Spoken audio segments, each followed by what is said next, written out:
একবার মা হয়ে গেলে কিন্তু নিজের প্রিয় অনেক কাজগুলোকেই ছেড়ে দিতে হয়। আগে হলে এরকম ওয়েদারে আমি কিন্তু হারগিজ 11টার আগে ঘুম থেকে উঠতাম না।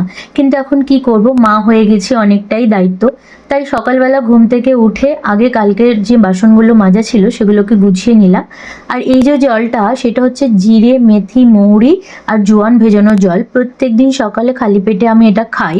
আর এটা খেলে না গ্যাসের সমস্যা একদমই হয় না, ওয়েট লসও হয়। আর মেথি মৌরি তো আমাদের শরীরকে ঠান্ডাই রাখে।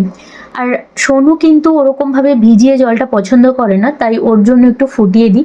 তার সাথে আরেকটা ওভেনে আমি পোপোর দুধটাও গরম বসিয়ে দিলাম, আজকে ওকে স্মুদি করে দেবো। তার জন্য যা ড্রাই ফ্রুটস দরকার ছিল সেগুলো আমি আগের দিনই ভিজিয়ে রেখেছি।